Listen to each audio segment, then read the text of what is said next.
How would you assess your group 2 weeks in? Well, we've got better competition than we've ever had. Right. You know, with some of the teams in the past, it was a pretty clear difference between some of the starters and some of the guys at the receiver position. But this year, more than anything, there's great competition. And our depth chart is changing almost every day, which is always a good thing because it creates competition. Yeah. The two guys I just interviewed, one of them, I mean, Kyron was here in the spring. He missed some practices, though. Shay just showed up. Just how have they adjusted so far? You know, it is different for both of them. Yeah. When they were both with another program for 3 years, 4 years in Kyron's case, and it's a big difference in terminology, how you practice, what the expectations are, all that. And one of the biggest things is we go really fast at practice. And so as a receiver, you better be in shape. And if not, it's our job to get you there. Yeah. And that's been one of the big transitions for both of them.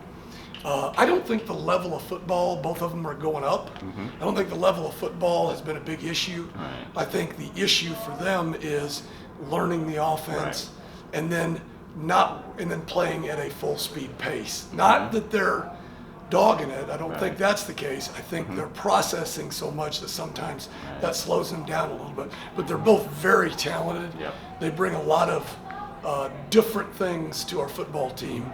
Kyron's got great hands. He really does. And then Shay Wyatt. Shay caught for 1,400 yards at his last school.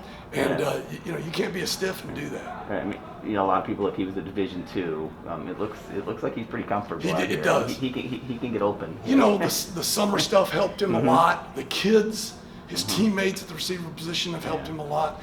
And then to be honest with you, Shay is such a conscientious kid that he's embraced it. Right. Now it's still hard. It's not like everybody can fall out of bed and play Division I football. It takes some time and effort and obviously the athletic ability, but the good thing is we recruited the right guys. Right. Okay, now they just need a little bit of time to develop. The competition, though, is like I said, is very beneficial for everybody because there's just no days off. When you look at a guy like Shay and the numbers he put up at Central Missouri, he said he really didn't have any D1 offers coming out of high school. Yeah. When you look at his skill set, what do you see?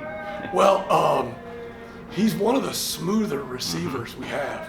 He caught a post today at practice, and he looked like he'd been doing it forever. Yeah. And so those are the things that's the skill set he brings. He's got escapability. He's got good hands. Just, you know, the process is learning the offense and playing at the speed we want him to, and he'll get it. Right. He'll get it. As a group in preseason, drops have been a bit of an issue. Yeah, last year you bet they were. You a few days ago you were really getting on them during practice at one point, telling them they gotta You're kidding. get tougher. I was encouraging. You're encouraging them. You were yeah, I mean the number one thing. I shouldn't say the number one thing. One of the components of being a successful receiver is being able to catch a football, and it's not real. You know, it's not real complex. Right. If we go out there and run a great route, and a quarterback throws a great ball, and we brick lay it, then we're not, you know, we're in trouble. Yeah. So, and I think, but here's the thing, that to me, when it's, you know, 95 degrees and it's the 80th rep of the day and they're thinking about time-wise, hey, practice is almost over, it's a concentration issue. It's not a talent issue. It's a concentration issue. So if we as a coaching staff demand catching, then they'll do it. Right. Willie said the other day that receivers have it tougher than almost anybody at practice because they have to run so much compared to what they do in a game, and so it just makes it's just a different. I mean, you really got to be in shape. Yeah, you really do. I mean, you can't just fall out of bed and roll it up and see what happens. I mean, no matter how talented you are, you got to be in shape. And one of the receivers made a comment to me the other day about tempo offense and going fast. And he looks at me and he says, aren't we tempo all the time? And I said, yep. And that's not necessarily true, but it feels like it, especially at practice. Now that's by design. Coach Long, our offensive coordinator, wants guys, number one, to be tough. And you got to be mentally tough and physically tough out there when it's, like I said, your 80th rep and you're dog tired and it's 95. but no one's going to feel sorry for you against Oklahoma. Yeah. You know, we got to get out there to get after it. Now, the Watts twins are in their second year here. They had a big adjustment to Yes. from junior college. No You doubt. can still see it sometimes. Where are they in there? They're light years ahead of last year. Yeah. It's fun to see, particularly Fat. Fat was, Deuce had a bigger year last year. Fat was kind of up and down. Fat's changed his body. Fat's always been a tough kid. Right.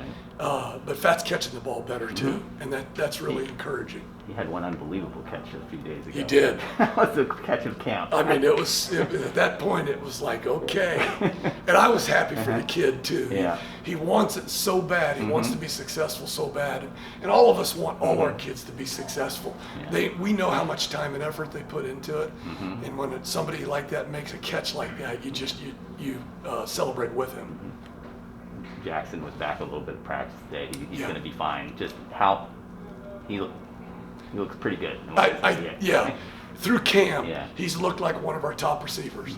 A little bit of setback with the slight injury, but it was a lot less serious than what we thought. Right. So, and Jaquan is a very conscientious, cerebral football player. So he is, when we say, okay, here's the training room, he is very diligent about doing everything he can to get back on the field. And so I asked him after practice today, how'd it go? He said, good. He goes, I didn't make any big cuts, but he goes, good, I'll be back. Jatavian decided to come back for Yes. another year. How valuable was he? Very. Because number one, that guy has tremendous effort. He comes to practice to work every single day. And he has improved his catch skills. He knows the offense, which is very, very important. And as the sixth year guy, essentially, super senior, he has kind of set the tone. I hear him sometimes in the back. He'll be encouraging the young guys, and because young guys right now they have no idea what's going on. It's like, wow, all these guys running around really fast. And but I can hear Juice is his nickname. I can hear him encouraging the kids and explaining things to him. And Juice could be a coach one day if he wanted to. He got moved to cornerback a little more than a year ago. A lot of guys, he wasn't probably too happy about it, but he did it for the team. He looks like he has a new lease on life after you guys moved him as a wide receiver. He was very, after he tried it and thought about it, it just didn't work out. And so he came back to us on offense. And this year he's poised for a big year. Yeah. Then the three freshmen, they look like freshmen a lot of the times. How do you, how would but they're all three have different skill sets that we're excited about. TJ Huggins is probably just flat out the most talented. TJ comes from a little different football background, so there's some catch up involved sometimes, but he also he can go get the deep ball. His effort level is excellent. The other kid's Bryce Bohannon, his effort level is excellent. Jeff Nwanko's a little bit behind, but Jeff's also 6'5". Right, he's got height. And we can't, prep 6'5". So we're very excited about the possibilities of his benefit to the team down the road. Anybody else you can see getting in the mix? Ryan Thompson has had a good camp. He had a good day yesterday. He did. He made 5 catches yesterday in practice, and Ryan shocks you sometimes because he makes the very, very difficult catch. And he's a senior this year, and he's worked his way up. And one of the beneficial things about Ryan, I can put him at any of the 3 or 4 positions at receiver out on the field, and he knows it. And you got to have guys like that to be successful. You were behind the 8 ball last year because you really didn't have much in the way of proven contributors at wide receiver. It's different now. You've mentioned the improved depth. You've got guys that have now done it on the field. How big a difference is it? It's night and day because there's just things the kids know. Right. Like we're working additional situations today, miscellaneous situations, last second plays and things like that. And a bunch of the older kids, like it's clockwork with them. They know it. And that's so comforting because you may not get into that situation the entire year, but that's another level, that's another layer of football. It's sophomore level thinking is I think a good way to put it, that those kids bring to the table. And that's different from, I was coaching stands last year. And it, but the kids have embraced it, and that's ultimately what it takes is the kids to do that, not me telling them. Thanks a lot. You Appreciate bet. it. Thanks, guys.